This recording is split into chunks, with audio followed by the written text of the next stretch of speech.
Boa tarde. Boa tarde, Duda. Como é que você está? Muito bem, né? Mais uma vez, podendo conversar com você ao vivo e a cores, assim. Agora aposentado? Uma vida um pouco mais tranquila, de horário só. Não, em Bauru, todo meio científico, intelectual, conhece o professor Wagner Cavenaghi, das áreas de exatas, um mestre na verdadeira acepção do termo e com uma imagem inatacável aqui na nossa querida Unesp de Bauru, que é a terceira ou a quarta universidade do Brasil em qualidade. Eu tenho que falar, eram as três de São Paulo, mas hoje a Universidade do Rio de Janeiro, que nas pesquisas tem aparecido, que Sim. melhorou a imagem, né, Wagner? Algumas federais têm rivalizado assim com a USP não, mas a Unicamp e a Unesp. Mas diríamos que Está entre as quatro as melhores 5 melhores do Brasil, cinco, com certeza. E aí a USP estava sempre entre as 100 melhores do mundo, ultimamente também parece que capengou um pouco, né, Wagner? Há uma divergência entre os sistemas de ranqueamento, né? Qual é a base em que eles contabilizam essa situação de quem está na frente de quem. Então, o fato é que, em todos os rankings, a primeira universidade brasileira que aparece é a USP. Claro. Então, isso é inquestionável com qualquer membro da universidade pública do país que você conversa, o reconhecimento pela USP é pleno, não há divergência. Eu acho que na imagem das nossas universidades perante o mundo, está o fato da nossa língua ser uma língua estranha para o mundo, né, Wagner? Sim. E qualquer país aí que tem universidades bem cotadas, além da língua do país, fala o inglês correntemente, quase a população universitária inteira, né? Em termos de salto de qualidade da Universidade Pública do Brasil, esse é o grande desafio. Claro. Você a USP começou a querer dar aula em inglês uma época. Sim, em alguns cursos isso é efetivo, na pós-graduação também, mas não é a grande regra. Não é a grande regra. Mas esse é o desafio, porque todas as bases, todas as relações entre o mundo acadêmico e a sociedade globalizada é um idioma diferente do português. Claro. Isso é inquestionável. Então, é o que eu falo, você pega qualquer universidade da Europa, da França, da Inglaterra principalmente, dos Estados Unidos, então vem estes gênios da Coreia, do Japão, não é isso, né? Sim. Porque lá eles falam inglês também, né? É um próprio fenômeno da sociedade do século XXI, que é uma sociedade globalizada economicamente, politicamente, e o conhecimento, ele perpassa por tudo isso. E a universidade, como uma geradora do conhecimento, ela tem que se comunicar. Claro. E aí o idioma oficial para essa comunicação é o inglês. É inevitável. Na minha época de universidade era um páreo duro entre o inglês e o francês, né? O francês foi ficando para trás. Eles são um tanto quanto presos aos seus hábitos culturais. Então, todo mundo que faz turismo e vai à França percebe que há uma dificuldade, inclusive, de comunicação em inglês, porque eles preservam a sua cultura. E outros países... Mas na minha época, na década de 60, os livros de química tinha em inglês e francês. Sim. Hoje, francês você nem acha livro em francês. Agora, é um hábito do povo francês, porque se você vai a uma universidade de Portugal, eles têm uma fluência com inglês como se fosse inglês. E são, digamos, de origem da língua portuguesa. Claro, sim, Portugal sim. Sim, né? Em qualquer universidade... É uma população relativamente pequena. Sim. E tem um fenômeno, né? Acho que 70% de português que sai para trabalhar fora vai para a Inglaterra, né? O nego pensa que vem para o Brasil, mas a Inglaterra tem português até... A própria Espanha também é assim. Eles têm uma fluência acadêmica com o inglês plena. Então, eles se comunicam muito mais rápido do que as universidades brasileiras, né? Não tenha dúvida. Ô Wagner, ninguém melhor do que você para falar sobre isso. Como é que está a situação financeira das 3 grandes universidades do estado de São Paulo, USP, Unicamp e Unesp. Isso é uma questão séria, viu, professor Duda? O que está mais aparente para a sociedade é uma greve. Das unidades da Unesp, Bauru tem conseguido, digamos, se manter numa posição em estar permanentemente em greve, se eu não me engano, desde o dia 1º de junho. O fato é que isso é a face que a sociedade enxerga, mas o que está, digamos assim, em risco é muito mais do que simplesmente uma discussão de índice salarial. Se os 3 reitores das universidades públicas de São Paulo, no momento do dissídio coletivo, coletivo em maio, se eles tivessem se comportado administrativamente da mesma forma que se comportaram em 2014 e 2015, não existiria a greve que está aí declarada ainda. O fato é que este ano de 2016 os reitores se posicionaram utilizando da crise, que é verdadeira, a arrecadação diminuiu e está indo para o cofre das universidades menos recursos. Portanto, é legítimo quando eles falam que ficou mais difícil. Mas o fato é que essa crise financeira, de uma autonomia que só as universidades do Estado de São Paulo têm, a autonomia financeira que as universidades do Estado de São Paulo têm, em relação a todas as universidades públicas do Brasil, é o sonho de consumo. Eu, como já andei de norte a sul desse país, conheço muita gente de universidade pública, o sonho deles é ter o que nós temos aqui em São Paulo, que é uma autonomia. Né? Todo mundo aí às vezes cita que o governador isso, o governador aquilo, ele não tem culpa nenhuma da gestão financeira, porque ele é obrigado a cumprir a lei, como todo gestor público. Então, ele repassa o que a lei manda. E os reitores têm autonomia. Tanto é que no governo Serra, ele quis ameaçar digamos aí, uma quebra dessa autonomia e foi fulminado e teve que voltar atrás. Né? Então, esse patrimônio da Universidade Pública de São Paulo é muito rico. A sociedade paga muito imposto e esse imposto é revertido parte para as universidades. O fato é que, e eu posso dizer isso sem nenhum problema, porque eu lutei por essa autonomia. Então, em 1989, quando o governo Quércia concedeu essa autonomia, eu estava lá no Palácio dos Bandeirantes, enfrentando a cavalaria da Polícia Militar, fazendo greve. Foi a greve mais longa da história das universidades públicas de São Paulo. Me lembro. Né? E a autonomia saiu. E o que foi feito nesses quase 30 anos com essa autonomia financeira? Investimentos, melhoria, manutenção da qualidade de ensino, sem dúvida alguma. Mas tiveram muitos erros administrativos que faz com que, combinando com uma diminuição de arrecadação, gere essa condição de... Mas como dá aumento agora? Com essa autonomia, eles vivem de uma porcentagem do ICMS, não é isso? Sim. Agora, se eu já estou gastando 100% da minha arrecadação, como é que eu vou dar aumento? Então, no caso da USP, isto é verdadeiro. A USP, em 2014, declarou que tinha um gasto, não só de folha de pagamento, de 105%, quase 105% do que ela recebia. Mas a Unesp de Bauru sim, também... mas só que também nunca se comunicou que naquela ocasião de 2014 tinha uma poupança. Agora, o fato grave, e aí que eu acho que a sociedade tem que entrar na discussão, é que essa poupança está acabando. Claro. Né? A poupança de USP, Unesp, Unicamp, há 2 anos atrás, era da ordem de 5 bilhões de reais. Cada uma com uma parte disso, não era só de uma. Evidentemente que isso vai acabar.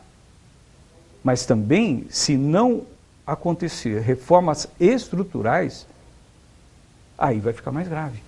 Porque a sociedade, no meu modo de entender, agora como cidadão, eu não aguento mais pagar imposto. Claro. E você chegar ao governo e falar, me dê mais recurso, é uma coisa que não é fácil. para o governo. Veja bem, principalmente o governo do PSDB começou com o Covas e o Alckmin fez muito disso. Sim. Abriram muitos campos novos da Unesp, Tupã, etc, etc. Nisso aí melhorou a porcentagem de CMS que a Unesp arrecadava, ou aumentaram isso daí, aumentou o custo e era o mesmo bolo de dinheiro? Não. O percentual ele está estável, se eu não me engano, há 15 anos. Agora, no momento em que o governo solicitou expansão de vagas, Isso. é óbvio que ele olhou para a poupança que as 3 universidades tinham. Tá. Então eu sei que você tem dinheiro, eu quero fazer uma Você situação. sabe o tamanho dessa poupança hoje? Olha, eu não tenho o número exato, mas... Eu me lembro que falavam em 5 bilhões, né? Exatamente. Da USP eu tenho uma informação não oficial, é que a poupança não dura até o meio do ano que vem. Meu Deus do céu. Né? Não sei o número oficial, mas isso quem comentou é um docente... Essa poupança é só da Unesp, né? Não, da USP. Ah, da USP, tá. A Unesp eu não sei exatamente os números. Mas ela tinha poupança também. Tinha, né? mais de 2 bilhões. É. Mais de 2 bilhões. Hoje eu não sei, mas há 2 anos tinha mais de 2 bilhões. Né? Então, isso que não se discute. Por que formou essa poupança? Parte pela economia pujante que nós tivemos em alguns anos, retraindo talvez alguns investimentos. O fato é que a estrutura administrativa das 3 universidades do Estado de São Paulo é muito perversa, professor. Aqui em Bauru, eu vou citar Bauru porque aqui é a minha vida. Nossa casa. Né? Eu estou ligado à Faculdade de Engenharia desde estudante, que tem 41 anos.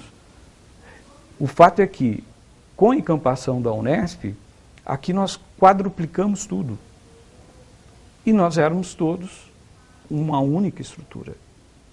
Então, por que a universidade pública não pode ter uma estrutura enxuta de gestão? É só você quebrar corporativismos. Por que um docente em qualquer escola não tem nenhum problema em ministrar mais de 8 aulas por semana? Por que na universidade pública tem que ser até 8 aulas? Tem que se discutir. Qual é o modelo de universidade pública que nós queremos? Qual é o modelo que a sociedade suporta pagar com os impostos que ela tem que pagar?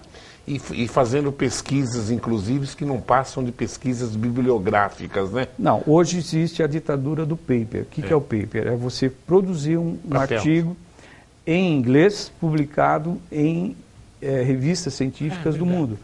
Então, se você publica, está valendo. O que vai se fazer com essa pesquisa? Não sei. Nada.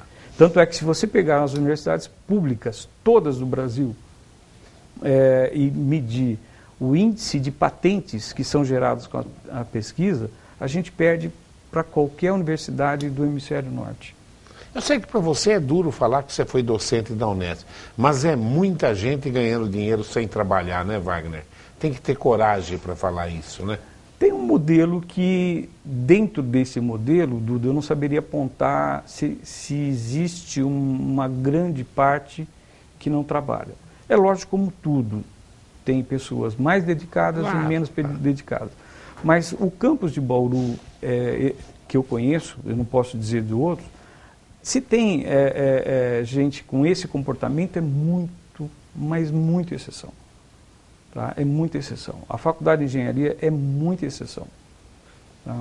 Porque nós nunca tivemos excedente de funcionários, excedentes de docentes, nós nunca tivemos excedente de construção, de área construída. Né? A Unesp Bauru, ela sempre foi muito enxuta, pela sua origem, pela origem da Universidade de Bauru, que sempre foi uma estrutura enxuta. E nós não se tornamos padrão Unesp na plenitude. Então, em Bauru, eu posso dizer que você vai encontrar muito menos pessoas com esse comportamento. E as que têm esse comportamento, o próprio... Do que na USP, do que... Eu não conheço a fundo as outras. Eu fiquei 10 anos fazendo mestrado, doutorado na USP e não vi tanta Wagner, coisa. Vamos ser francos. Um professor dando 1, 2 aulas por dia, a média que eles dão, é muito pouco, né, Wagner? Não tem isso sentido, né? Isso Quer dizer, teoricamente, qualquer trabalhador trabalha 8 horas. É. Então ele vai ter 1 hora, 2 horas de aula dada e 6 horas de pesquisa. Haja laboratório para isso, né? Eu sempre defendi o seguinte, eu nunca me negaria a dar mais aulas do que... Mas não era permitido, como é que você ia dar, né? Sim, mas desde que todos o fizessem. Claro, lógico. Então, se o reitor fala assim, Duda, você vai ter que dar 16 aulas por semana. Wagner, você não pode ficar diferente do Duda. Perfeito. Agora, você dá 16 aulas e eu falo, não, a regra é 8, por que eu vou dar 16? Claro. Né? Então, isonomia, é isso que se defendeu o tempo inteiro. E 16 já é pouco na minha ótica. Tinha que ser metade do tempo em sala de aula e metade em pesquisa, viu? Então, se fala que a Unesp precisa contratar em torno de 800 a 1.000 novos docentes em função... E ninguém está preocupado em modificar isso, Wagner? Pelo que eu vejo, sim. Ninguém está, porque nós estamos em plena situação de eleição de um novo reitor e não tem nenhuma proposta de reformulação estrutural. Né? Então, se você fala assim, precisa contratar 1.000 docentes, tem muito professor em contrato temporário, etc, etc. Muito bem. Tá, então, são 4.000 docentes. Você está falando, então, em substituir 25%. Ora, se eu aumento em 25% a tua carga horária, claro. Então de 8 você vai para 10, você não precisa contratar 1.000 docentes. Claro. Agora, e o pior é que com tudo isso ainda está faltando docentes, né, Wagner? Sim. Sem falar na qualidade. Claro. Sem falar na qualidade. Nós estamos falando de... As federais, então, está uma vergonha. Qualquer faculdade federal que abriu aí para o Paraná nesses últimos anos, tem matéria, tem aluno, ex-aluno nosso que está no 3º, 4º ano, tem matéria que não começou ainda. Não foi dada possível, por ninguém. É possível. No auge da expansão das federais, no governo Lula, principalmente, o Reúne 1, 2, que ainda ele implantou, não havia professores titulados. Eles contrataram... E tudo na sua área, na área de exatas, né? Em todas as áreas. Mas em exatas, o Paraná tem... Em exatas é pior. Tudo quanto é cidade do Paraná tem faculdade de engenharia hoje. Então, Londrina tinha estadual, abriu federal. Maringá tinha estadual, abriu federal. Curitiba tinha estadual, já tinha federal também. Cornélio tem federal. Pato Branco tem federal. Medianeira tem federal. Foz do Iguaçu tem federal. Abriram tudo nos últimos 5, 6 anos, vai. Exatamente. Como é que não quebra o país assim? Exatamente. Tem que quebrar, né? A expansão ela foi desordenada, ela foi muito mais com um olhar político do que estrutural. Então, construir um prédio é fácil. Agora, você manter um corpo docente e funcionários qualificados por 35 anos é muito mais... É brincadeira. Né? Então, foi contratado muita gente sem nenhuma titulação, sem nenhum preparo, e que agora vai ficar na folha de pagamento. Nas federais sem estar contratado. Só para efeito de currículo. Também isso. Absurdo. É um contrato temporário. Né? Terminou o prazo, acabou, cada um segue o seu caminho. E o cara tem um papelzinho falando que um atestado que ele foi docente naquela instituição. Agora, o que me preocupa aqui na Unesp, a gente que está em cursinho, e tem o maior cursinho da cidade, Wagner, é que eu sinto já uma rejeição pelo bom aluno de Bauru em prestar o Unesp por causa das últimas greves. Então não estão se preocupando com a imagem. E eu noto bem que isso aconteceu há anos atrás na Federal de São Carlos, que só tinha greve. Sim. E a outra era as estaduais do Paraná, Londrina e Maringá. São Carlos, chegou uma época que ninguém mais queria São Carlos. Hoje, todo mundo quer a Federal de São Carlos, que lá é uma federal que funciona bem, a de São Carlos, né? Os próprios professores, eu me lembro bem, saíram dando palestras em cursinhos do estado de São Paulo inteiro, exatamente colocando que não ia ter mais greve, e nunca mais teve greve na Federal de São Carlos. Entendeu, né? Quer dizer, e Londrina também. Uma universidade que eu tive um filho que fez agronomia em Londrina naquela época, o Gercinho. Primeiro ano ele passou por decreto, segundo ano ele passou por decreto, Aí ele prestou o Unesp de Botucatu, passou, mas ele já tinha terceiro ano, ele tinha que voltar no primeiro da Unesp de Botucatu, entendeu? Hoje, a grande greve que teve no Paraná, Londrina não entrou. Quer dizer, deixou uma marca terrível para eles. E é uma pena, porque a nossa Unesp é uma estrutura de qualidade, né, sim, Wagner? E cair assim na depreciação do melhor aluno. Eu acho que todo mundo quer aluno bom. Você fica pegando. Claro que você vai ter vaga sempre, é de graça. Agora, aluno ruim não faz o nome de uma universidade. Eu vejo isso com muita preocupação, Duda, porque a Faculdade de Engenharia completa 50 anos o ano que vem. Poxa, é uma história de instituição de ensino e de Bauru, né? É um patrimônio maluco que pode se perder essa história por decisões equivocadas. E o que é políticas, mais... às vezes. Políticas e corporativas. Corporativas. Esse que é a maior ameaça. Eu digo que há um corporativismo... E as turmas de exatas geralmente são mais ou menos contra esses movimentos, né, Wagner? Mas é uma situação de ser contra, mas também não tem uma proposta de... Para tomar posição. Para tomar posição de mudar o status. Porque, veja bem, Duda,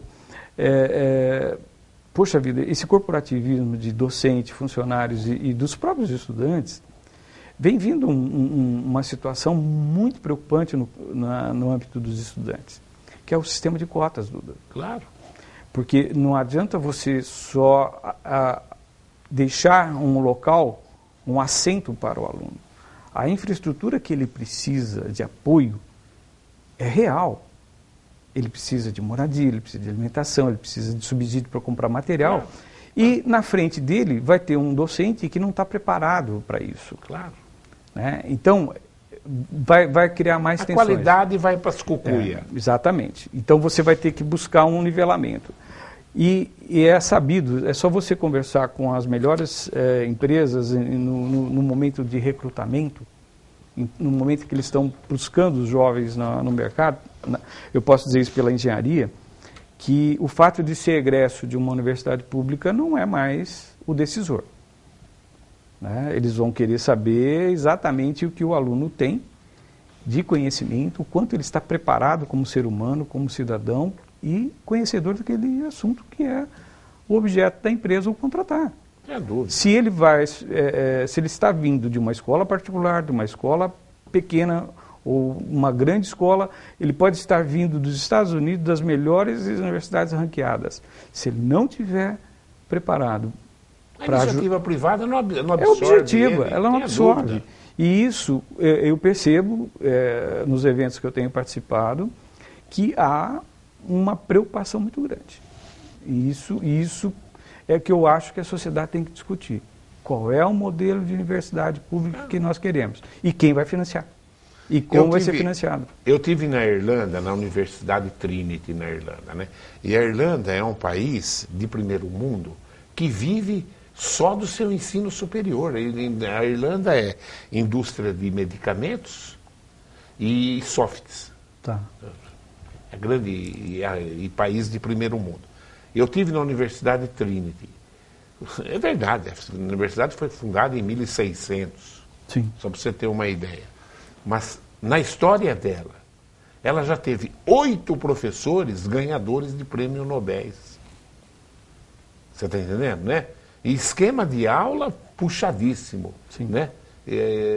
Comprometimento. Claro, comprometimento com o país até, né? Não, quer dizer, não é um papel eu estou estudando numa universidade onde o governo me custeia, eu tenho que dar um retorno para o país. Então não é um pedaço de papel que vai resolver a questão. Claro, né? Não é um... E nós temos um problema sério nas 3 universidades, do meu modo de entender, evidentemente, é que nós temos excelentes professores, excelentes pesquisadores que se tornam gestores. Claro. E aí eles não estão preparados para ser gestor.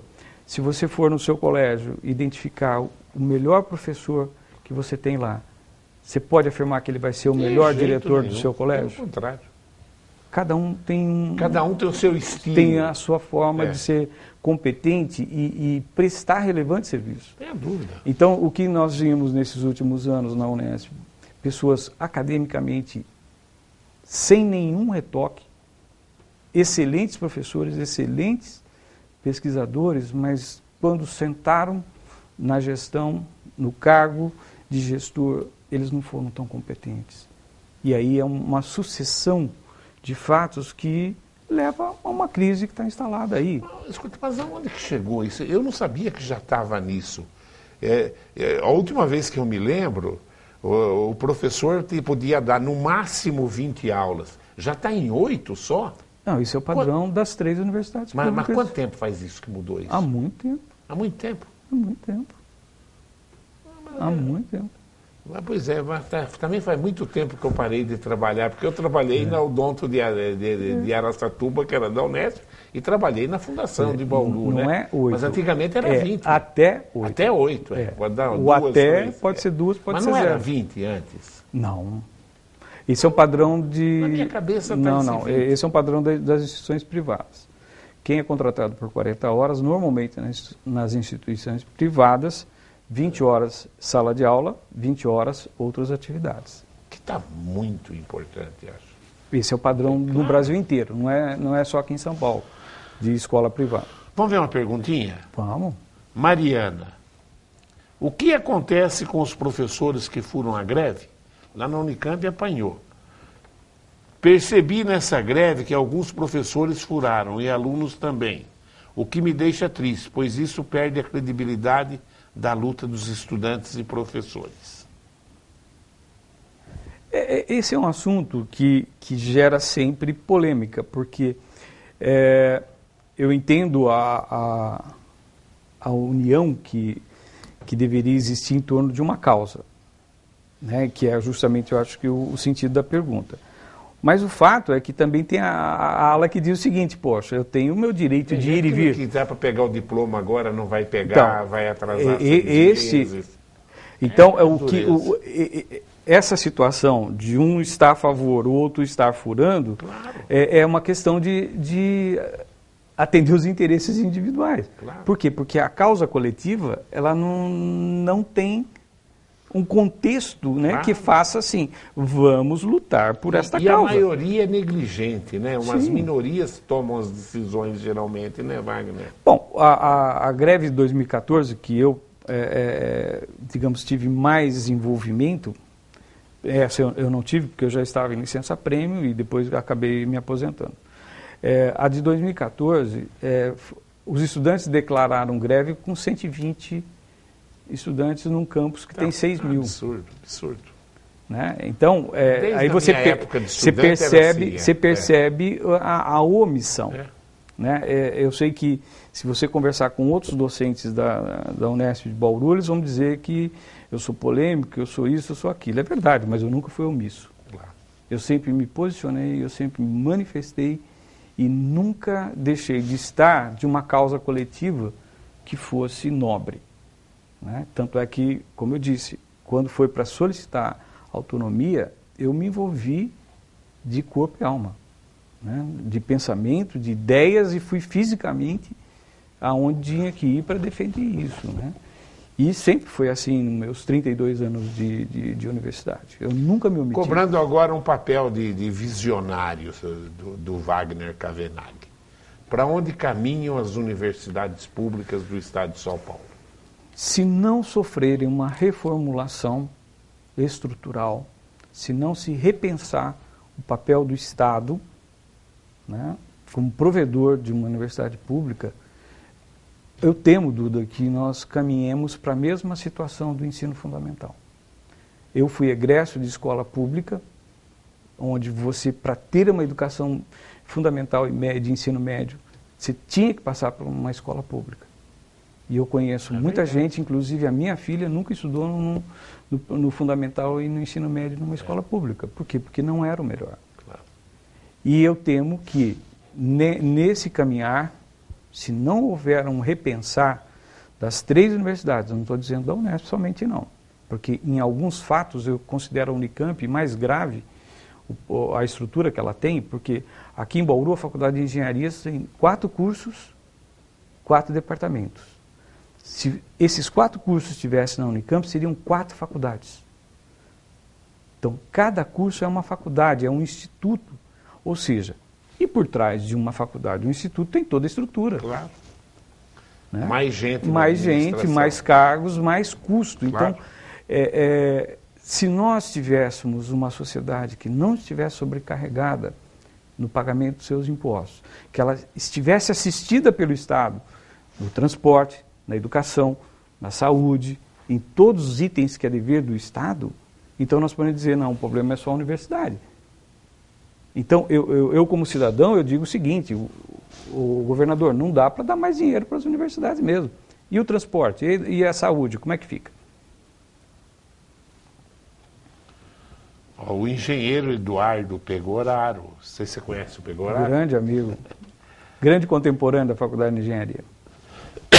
Inicialmente, meus cumprimentos pela presença do amigo Wagner, brilhante docente da nossa Unesp. E a nossa amizade me permite discordar do seu posicionamento relativo ao ensino à distância na área de engenharia por 2 motivos. O primeiro, de âmbito prático. Como ficam as aulas de laboratório? E o segundo, no âmbito mais filosófico, pois o engenheiro recebe formação para ser líder. Todo engenheiro necessita dos conhecimentos e práticas de liderança. Isso se obtém no ambiente acadêmico durante os anos de convivência nas universidades, coisa que o EAD impossibilita. Um grande abraço aos dois. Eduardo Pegoraro.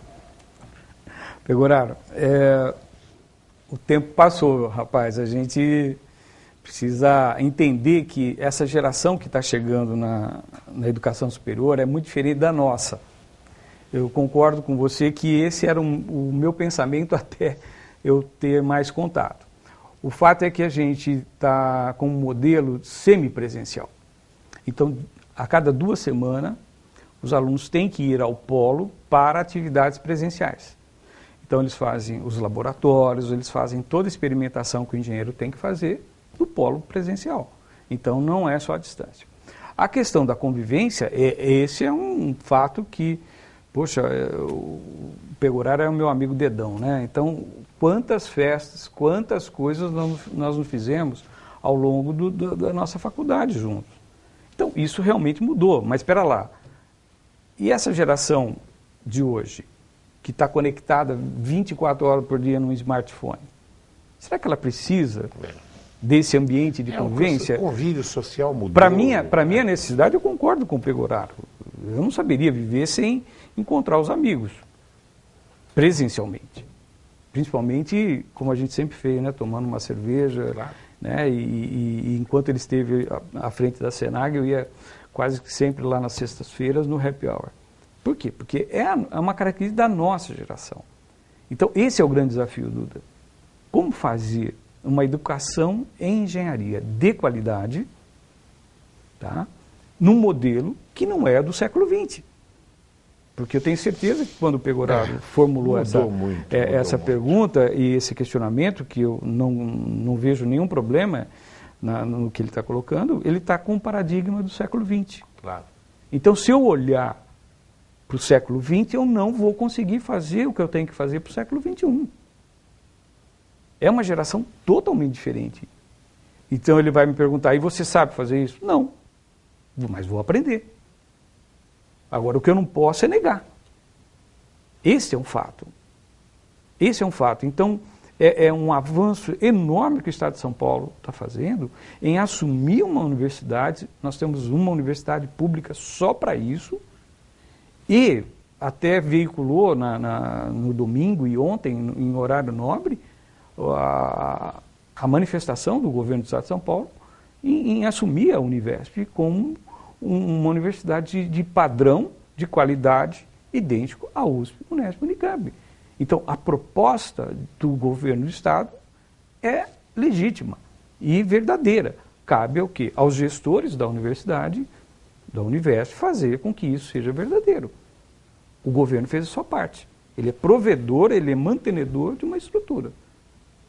Então, cabe a quem está lá agora, e eu faço parte dessa equipe, eu me sinto honradíssimo em receber a confiança dessa estrutura que está lá para que eu possa ajudar a provar que é possível fazer uma formação de engenharia no modelo semipresencial. Nesse projeto, está satisfeito com isso, Wagner?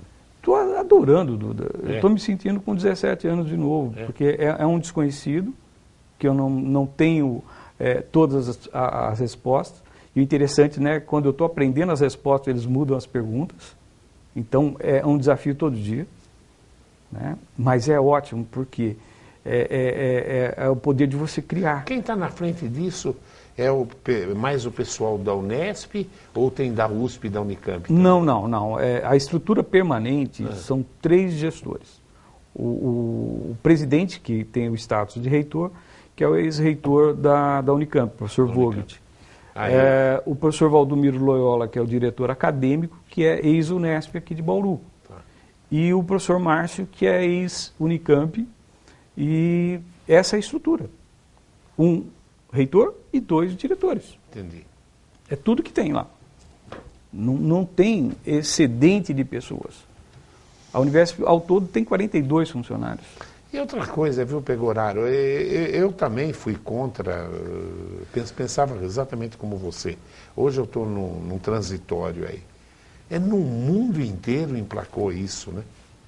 Na Europa, nos Estados Unidos. Porque hoje o mundo eletrônico é uma coisa que a nossa geração, a minha principalmente, que sou mais velho que o Pegoraro, é duro de acompanhar. E de Sim, o que comentávamos, né? Você indo lá no ensino fundamental com seus alunos, você está encontrando crianças lá que você fala, bom... Sabe mais que o professor. Sim. Você tem moleque em primeiro, segundo, terceiro colegial que...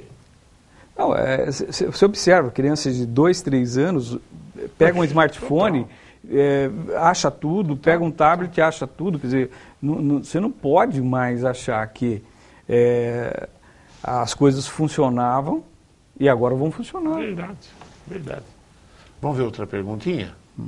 Newton. Boa tarde, professor Duda e convidados. Uma porcentagem do dinheiro apostado nas loterias vai para a educação. Não poderia haver um projeto que destinasse uma porcentagem bem maior para as universidades? O Estado de São Paulo não poderia criar uma loteria que destinasse uma grande porcentagem para as universidades? Outra coisa, o Fernando Henrique Cardoso disse certa vez que se formavam apenas 6 mil doutores no Brasil por ano. E hoje, como estamos? Obrigado. É o Nilton de Oliveira que está falando. O Fernando Henrique Cardoso, antigamente, ele não estava caduco, ele falava coisa boa. Hoje só fala besteira, hein, Nilton? Pelo amor de Deus. Eu sou fã honoris causa do Fernando Henrique Cardoso. Mas tem que tirar um microfone da mão dele que vai falar besteira no inferno. Bom, a questão do financiamento da universidade pública que eu falei aqui anteriormente. Qual é a universidade pública que nós queremos? O que é papel do Estado? O Estado brasileiro. Então, quando ele fala das loterias, loteria é prerrogativo do governo federal. Então, o governo federal tinha que abrir essa discussão. Mas quanto que ele dá das loterias para as universidades? Na verdade, não é para as universidades, é para o fundo de financiamento de bolsas, se eu não me engano. Então, não é uma situação linear. O dinheiro deve estar na Suíça, nas Não sei, Duda. Sinceramente, eu não acompanho, mas o fato é que... Tudo que é federal viajou, está longe. Parte do que se arrecada com as loterias federais é para os programas, o FIES, os programas, o ProUni. No caso do Estado de São Paulo, não tem uma discussão da fonte de financiamento. Eu acho que caberia ao governo do Estado isso. Né? Se o que se transfere não é suficiente, então quem vai pagar a conta para que seja o suficiente? Né? Então é a sociedade que tem que provocar isso, se o governo não provoca, no meu modo de entender. Agora, ele falou de número de doutores. Eu creio que, eu não sei o número exato, mas é bem maior do que 6 mil. Bem mais, muito mais. Né? Porque houve uma expansão da pós-graduação em estrito sensu ao longo desses anos, do governo pós-Fernando Henrique. Né? Houve, na engenharia cresceu, então, mas ainda não é suficiente. Não é suficiente. Falta ainda, você acha? Ah, falta. É. Com certeza, principalmente quando o mercado aquece. Há 3, 4 anos, para você tirar um professor titulado da iniciativa privada... Você fez doutorado? Fiz. Né? Para você tirar um professor titulado da iniciativa privada para dar aula, abriu-se no Brasil inteiro, nas públicas, vagas que não foram preenchidas com o professor titulado. Tá? Então... Vê se você entende a pergunta do Lucas. O Lucas fala assim, a gente percebe que a faculdade da FEB, será que ele fala da antiga Fundação Educacional de Bauru? A FEB é a sigla da Faculdade de Engenharia. A mesma da Unesp é FEB também. É 1000 vezes melhor que a FAAC. Equipamentos, salas de aula, estrutura dos prédios, tudo parece ser melhor na FEB. Como é a forma de distribuição do dinheiro entre as 3 faculdades? Ah, sim. A FAAC, a FC e a FEB. Porque a FAAC é sempre a mais prejudicada. Então, o que existe, Lucas, é o seguinte, não há privilégios entre as 3 unidades. Uma recebe mais, outra recebe menos. O que se faz é a prioridade com que os gestores das faculdades estabelecem. Então, no caso da Faculdade de Engenharia, houve o estabelecimento de prioridades em investir em sala de aula. Então, as nossas salas de aula são muito confortáveis. Os laboratórios são caríssimos também. Né? Os laboratórios, o investimento foi menor, porque aí já é muito dinheiro. Você pôr um porcelanato numa sala, você instalar um multimídia... Esse dinheiro já veio de outro lugar dos laboratórios, você acha? Não, aí o investimento é muitos milhões, Duda. Então, aí a verba que a Unesp destina às faculdades não é suficiente. Porque você tem um equipamento que custa milhões. Claro. E você reforma todas as 10, 12 salas que a Faculdade de Engenharia tem, você põe porcelanato de primeira com muito menos.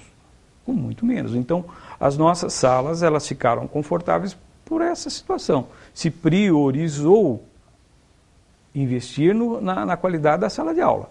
Agora, não se priorizou construir, falta metro quadrado. Você quer encontrar uma sala de aula à noite? Não tem, porque todas estão ocupadas, ou seja, não houve um investimento em metro quadrado construído, mas houve um investimento em melhoria da qualidade da sala de aula, isso é inquestionável. Né? Então, funciona equipamento, tem computador na sala, você vai lá para dar a sua aula. Né? As cadeiras normalmente são boas, estão preparadas, enfim. A infraestrutura física foi uma prioridade nesses últimos anos na Faculdade de Engenharia. E funciona muito bem por causa disso, por prioridade.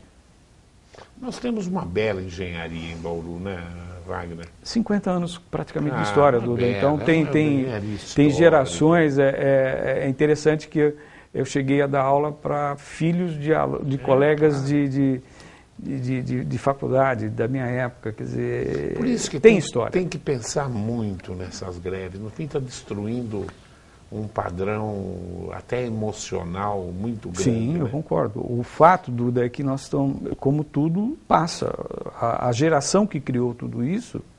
Morreu, né? Se aposentou ou está morrendo. Quer dizer, o que nós temos hoje é a maioria dos... Somos em torno de 100 docentes. Talvez tenhamos lá 15%, 20% que viveu um passado, né? Para você ter uma ideia, eu faço parte da congregação, eu sou o único da congregação, que tem em torno de 20 pessoas mais ou menos, que viveu aqui como aluno.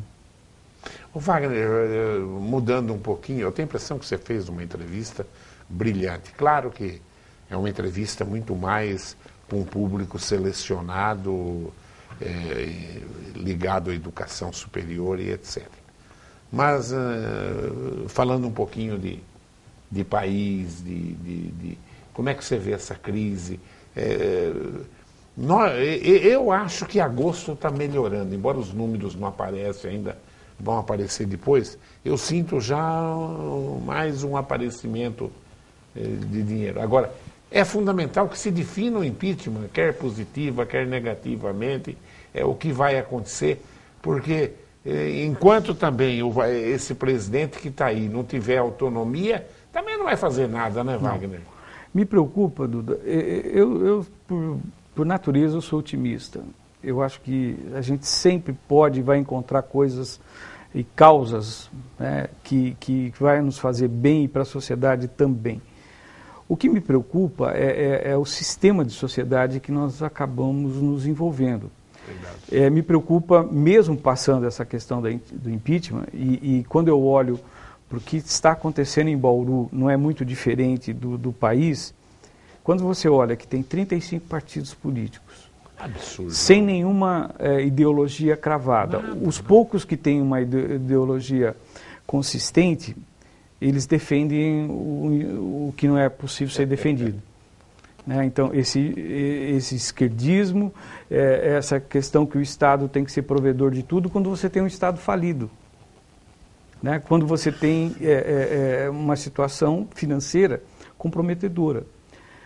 Então, isso me preocupa, porque vai passar essa questão, essa fase do impeachment, e vai entrar uma nova fase, mas aí eu te pergunto, o que nós queremos?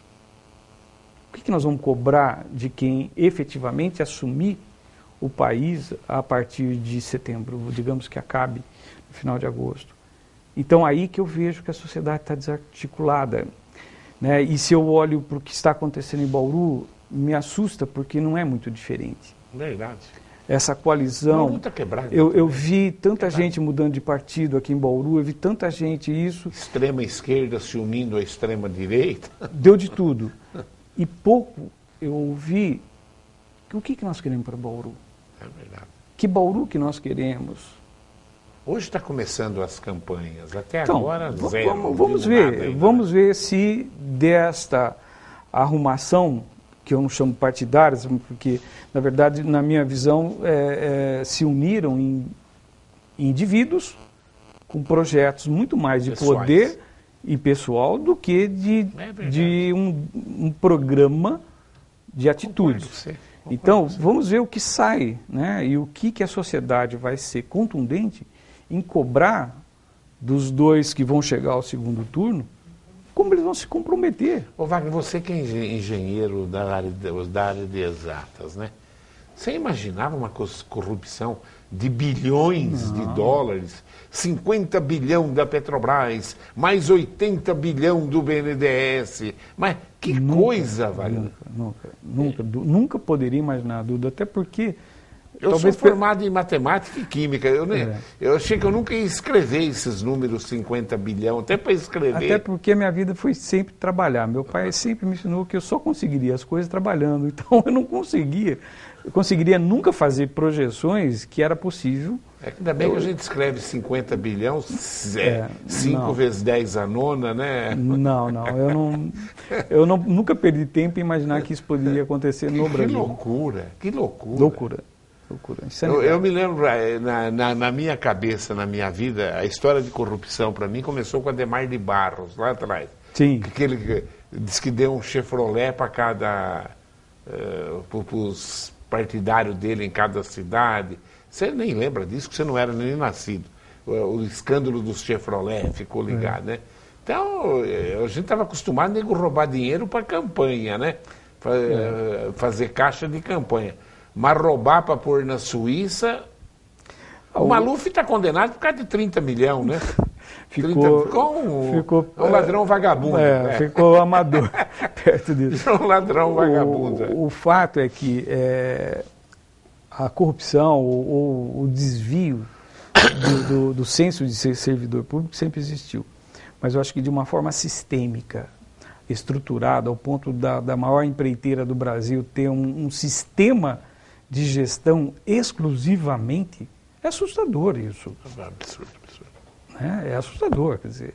Então, o que sempre existiu foi exponencialmente administrado e potencializado em números. Daí nós chegamos a essa casa de por bilhões. Ideologia sustentando repúblicas falidas, tanto na África, Projeto de poder. Então, projeto de poder. É isso Cuba, que me assusta. Né? Eu sou otimista em relação ao Brasil, acho que não tem lugar melhor no mundo do que o Brasil, tem mesmo, mas me assusta o senso de omissão que ainda prevalece na maioria da população do Brasil. E tem gente que não acredita. Não, tem professor lá do Prevê, cara, esses números...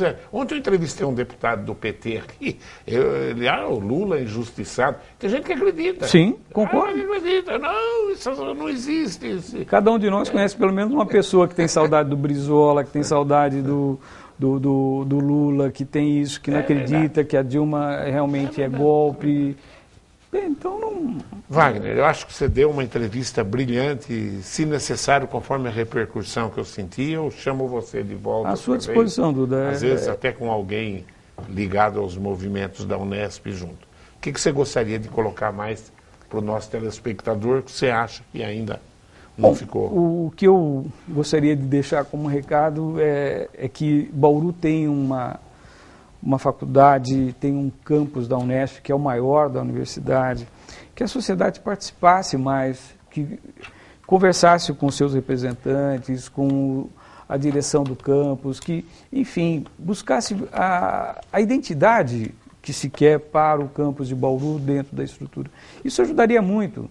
Afinal, todo mundo que tem um filho e deseja que ele fique perto de casa, tem uma universidade de referência e que tem gente espalhada no Brasil e no mundo sem nenhum problema. Então, existe uma identidade de Bauru, principalmente a Faculdade de Engenharia. Que a sociedade participe mais, escute mais, e aí, quem sabe a gente vai ter, nos próximos 50 anos, um outro campus, uma outra unidade aqui. Wagner, é um prazer falar da mesma forma, eu estou à disposição sempre. Obrigado, Wagner. Bom, tá aí. Você viu o atleta de Marília aí, ganhou o ouro no salto com vara? Você assistiu de noite? Assisti, que maravilha. Fiquei de plantão lá. Eu ainda sou daqueles tontos que corre lágrima dos olhos na hora que o Brasil ganha, viu?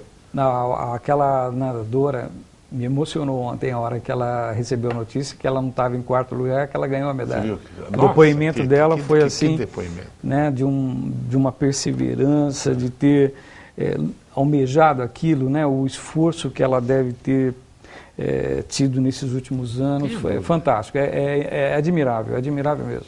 E devemos respeitar todos eles, porque eles foram vencedores num país que ficou preocupado em construir algo estádio. Perto de zero. A maioria dos nossos atletas que se sobressaem se preparam no exterior. Esse de Marília, nós conhecemos eles lá da nossa unidade, ele se prepara na Itália. Na Itália. Os nadadores, tudo nos Estados Unidos, né? Nós não temos projeto de Estado, né?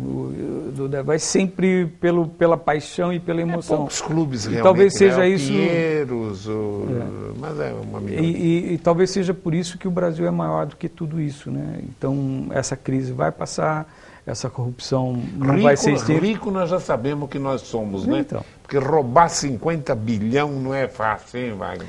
Não, mas você imaginar que você quebraria uma Petrobras é difícil. Hein? Era a terceira empresa do mundo, hoje está 300 e tanto. E não, ela só saiu da agonia. Nos últimos 3 meses deu Mas lucro. só saiu da agonia. Só. Né? Ainda precisa do oxigênio. Eu acho que nem saiu da agonia ainda. Ela está, vamos ver. É porque ela deu lucro, agora que ela vendeu alguns passivos, né? Pois é, tem a história que a gente vai precisar investigar. Está meio nebuloso tudo isso. Eu agradeço a sua audiência e continuo. Hoje nós vamos ganhar, as meninas vão ganhar do futebol, os homens vão ganhar amanhã. Se Deus quiser, pelo menos resgatar o futebol. Eu estou rezando para dar, tanto no feminino como no masculino, Brasil e Alemanha. O vôlei está fazendo dois. Bonito também, né? O feminino, sim. O masculino ontem escapou. Mas jogou bem. Quase me matou do coração. Então, mas jogando daquele jeito ganha. Bom, vamos torcer. Mas ganhar da Alemanha no feminino e no masculino, aí, meu Deus do céu. Aí que está reabilitado do 7-1. Eu agradeço a sua audiência, continue ligado aí nos horários alternativos. Tchau.